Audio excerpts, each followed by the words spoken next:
नमस्कार, मैं doctor Pradeep Deshmukh, MD alternative medicine. मैं आपको आज एक्यूप्रेशर के बारे में और उसके कारगर इलाज के बारे में बताने जा रहा हूँ। एक्यूप्रेशर का मतलब होता है मरीज के हाथ पैरों के ऊपर दबाव देकर अंगूठा, उंगलियां और जीमी से की गई चिकित्सा। एक्यूप्रेशर एक 5000 साल पुराना इलाज है, मानव के लिए एक वरदान है और निसर्ग का एक चमत्कार। एक्यूप्रेशर का इलाज करने के लिए जब भी हमारे पास मरीज आता है तब वो सभी पैथियों के पास जाकर एलोपैथी, आयुर्वेद, होम्योपैथी, यूनानी दवा के आ जाते हैं और उसके बाद जब उसको राहत नहीं मिलती है, वो ठीक नहीं हो पाता है, तब एक प्रयत्न करने के लिए वो हमारे पास आ जाता है और हम ये दावे के साथ कहते हैं कि इस इलाज से एक नया दरवाजा आपके लिए खुल जाएगा। जो इलाज आपको हर बीमारी से मुक्त कराएगा। एक्यूप्रेशर एक ऐसा शास्त्र है जो एक दिन के बच्चे से लेकर किसी भी उम्र के इंसान को किया जा सकता है। यही नहीं, सिर्फ हाथ दबाकर आपके शरीर में पलने वाली किसी भी ज्ञात अज्ञात बीमारियों का 2 मिनट में ज्ञात होता है और उसका 101% कारगर इलाज इस शास्त्र में है। यही इसकी खासियत है। हम आपसे ये गुजारिश करते हैं कि अगर डॉक्टर आपको कोई सर्जरी बोलते हैं, कोई टेस्ट करने के लिए बोलते हैं या ऑपरेशन के बारे में बात करते हैं, तो उसके पहले एक सेकंड ओपिनियन की तरफ से हमारे पास आइए। मैं आपको गारंटी देता हूं कि आपके हर बीमारी का इलाज बिल्कुल 100% हो जाएगा। चाहे वो दिल की बीमारी हो, किडनी की हो, कोई भी बीमारी हो, उसका इलाज एक्यूप्रेशर में 101% गारंटी से हो जाता है। सिर्फ आपके मन में उस इलाज के बारे में श्रद्धा होनी चाहिए तथा आपके मन में सब्र होना चाहिए। एक्यूप्रेशर ये भगवान ने बनाया हुआ मनुष्य के शरीर में एक दवाइयों का भंडार है। दवाई आपके शरीर में है, हम सिर्फ उसको एक्टिवेट करके उस रोग को हटाने की कोशिश करते हैं। अगले भाग में मैं आपसे एक्यूप्रेशर के बारे में आपके मन में उठने वाले हर सवाल का जवाब देने की कोशिश करूंगा तथा एक्यूप्रेशर में खान पान का क्या महत्व होता है वो समझाने की कोशिश करूंगा। पिछले वीडियो में हमने एक्यूप्रेशर के बारे में आपसे बात की थी। आज के इस वीडियो में हम बात करेंगे आपके खान पान के बारे में और उसका महत्व के बारे में। मानव शरीर में खान पान का बहुत बड़ा महत्व है। शरीर में आने वाली 101% बीमारियां केवल खान पान के हजम नहीं ठीक होने से आती है। तो आज आपको बताएंगे कि खान पान किस तरह से करना चाहिए और अपनी पाचन प्रक्रिया किस तरह होती है। आयुर्वेद में खान पान के महत्व के बारे में समझा तो यह कहा गया है जिसका पेट खराब उसकी तंदुरुस्ती खराब। एक्यूप्रेशर और खान पान के महत्व के बारे में समझाते वक्त मैं ये कहूँगा कि आजकल की भागदौड़ की जिंदगी में इंसान के पास खाने का वक्त नहीं बचा है। सुबह ट्रेन या गाड़ी पकड़ने के चक्कर में वो नाश्ता या तो कर नहीं पाता है या जल्दबाजी में निकल जाता है। खाने के बारे में यह कहा गया है कि सुबह का खाना राजा की तरह भरपेट खाना चाहिए। दोपहर का खाना मिल बांट कर यानी दोस्तों के साथ में खाना चाहिए या आपका टिफिन आप शेयर करना चाहिए। रात का खाना भिखारी की तरह होना चाहिए, मतलब आपको खाना मिलेगा तो ठीक है, वरना भूखा पेट रहने की तैयारी होनी चाहिए आपके पास। तो यह खाना अगर आप नहीं खा पाते हैं, सुबह का खाना नहीं खा पाते हैं, दोपहर का खाना नहीं खा पाते हैं बराबर, क्योंकि आप कामकाज में व्यस्त हो जाते हैं। रात का खाना जब आप घर पहुंचते हैं तो आपकी घरवाली आपको भरपेट खाना खिलाती है, क्योंकि आप सुबह पूरे तरह से खाना नहीं खा पाते। और यही भरपेट रात का खाना आपके लिए बीमारियों की जड़ पैदा कर देता है, क्योंकि आप खाना खाते हैं या तो तुरंत या 1 घंटे के अंदर सो जाते हैं। अभी हम समझेंगे कि अपनी पाचन प्रक्रिया किस तरह चलती है। खाना खाने के बाद अपना खाना जठर में यानी स्टमक में चला जाता है, जहां आप पचन प्रक्रिया में करीबन 2 घंटे का वक्त लगता है। 2 घंटे के वक्त पूरा होने के बाद वही खाना छोटी आंत में चला जाता है, जहां 5 से 7 घंटा पाचन प्रक्रिया में लगता है। अगर हम खाना खाने के बाद तुरंत सो जाते हैं तो उस वक्त हमारे पेट में खून की जरूरत पड़ती है, वो कम हो जाती है, क्योंकि हृदय तथा ब्रेन आपका पूरा ब्लड सप्लाई खींच लेते हैं, क्योंकि सोने के बाद यही 2 इंद्रिय हैं जो सबसे ज्यादा काम करते हैं। जैसे हृदय और ब्रेन आपका खून वहाँ ऊपर खींच लेंगे, उस वक्त पेट में खाना हजम करने के लिए खून की कमी के कारण आपकी पाचन संस्था धीरे धीरे खराब हो जाती है। जब पाचन संस्था बराबर काम नहीं करती है तो वह खाना पूरी तरह से हजम नहीं होता है, और यह हजम नहीं हुआ खाना आपकी छोटी आंत और बड़ी आंत में पड़ा रहता है। उस पड़ा रहने वाला खाना आपके शरीर में विषैले तत्व यानी टॉक्सिन्स पैदा कर देता है, और यही टॉक्सिन्स आपके शरीर को खराब करने में सबसे बड़ी अहम भूमिका निभाते हैं। शास्त्र के अनुसार अगर हम दिन भर में 500 ग्राम खाना भी खा लेते हैं तो शास्त्र के अनुसार उसका 70% खाना एज ए वेस्ट गुदा से निकलना चाहिए। लेकिन जब ये खाना भारी हो जाने की वजह से आंतड़ों में पड़ा रहता है तो वो विषैले तत्व पैदा कर देता है।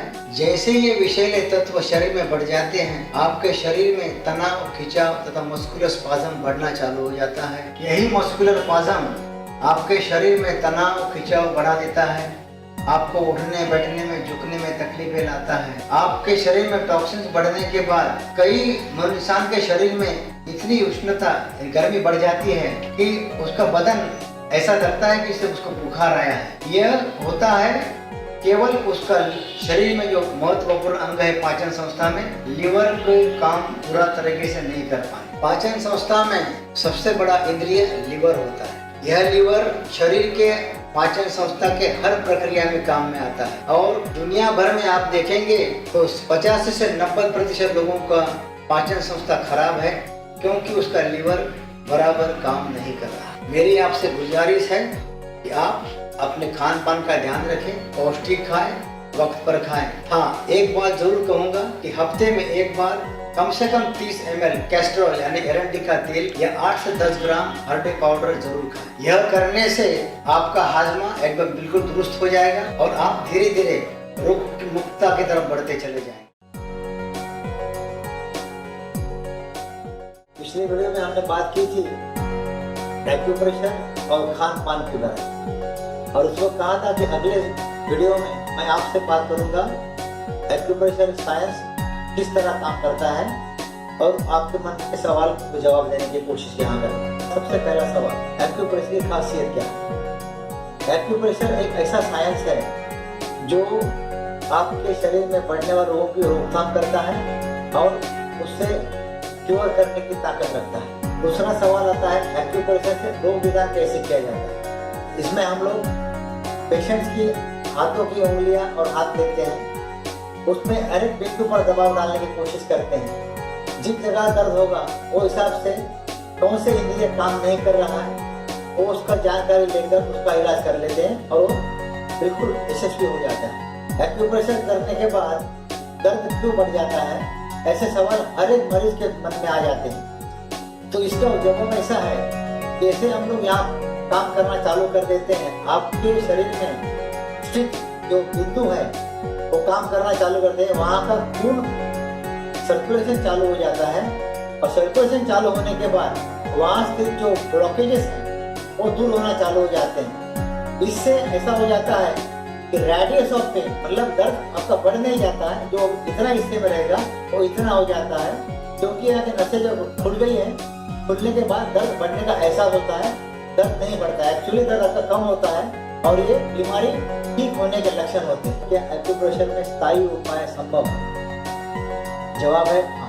आपका शरीर इस तरह स्वस्थ हो जाता है कि बाद में आपके शरीर में फिर से बीमारियां आने की संभावना खत्म हो जाती है। इंसान जब तक अपने शरीर में खिलवाड़ नहीं करता है, शरीर स्वस्थ रहता है। सवाल है किन किन बीमारियों पर एक्यूप्रेशर काम करता है?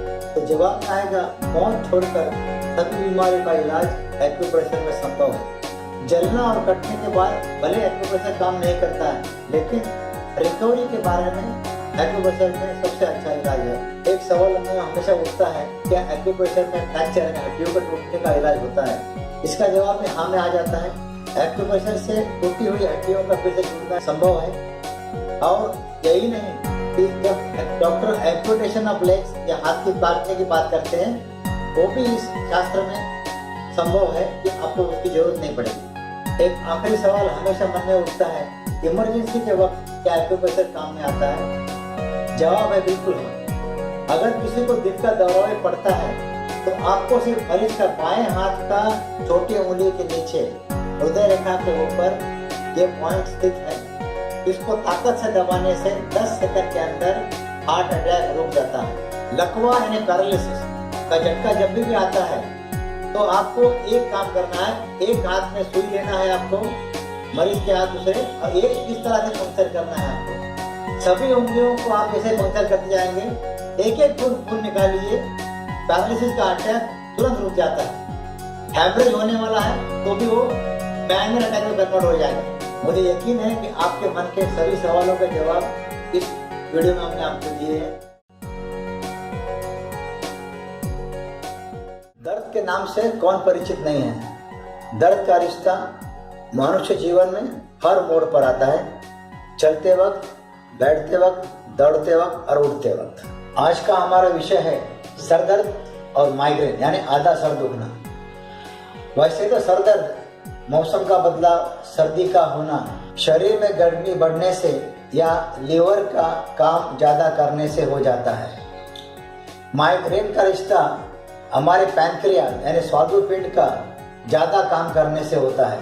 सबसे पहले हम देखेंगे कि सर दर्द का इलाज किस तरह किया जाता है।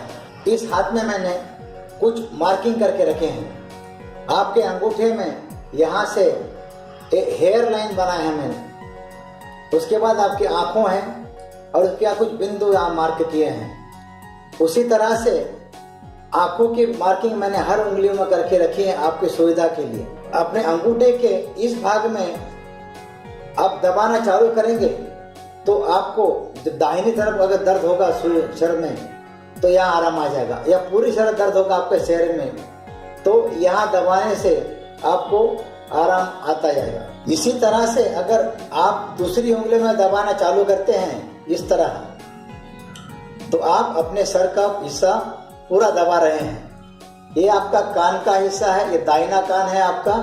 कानों में दर्द के हिसाब से आप दबाते जाइए, आपको आराम आते जाएगा। केवल 10 से 15 सेकंड में आपको आराम आ जाता है। अभी हम माइग्रेन के बारे में बात करेंगे।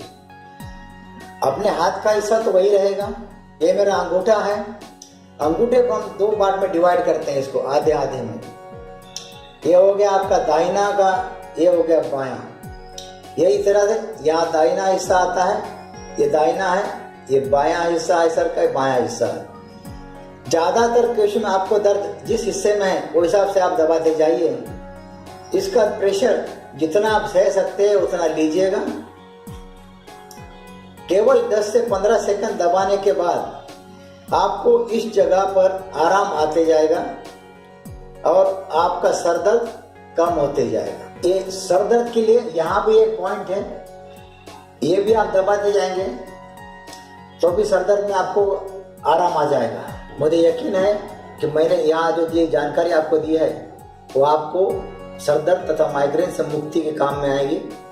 अगर आपको ये वीडियो पसंद आया होगा तो आप इसे लाइक कीजिए, शेयर कीजिए, आपके कमेंट्स हमें भेजिए तथा इसे सब्सक्राइब कीजिए। धन्यवाद।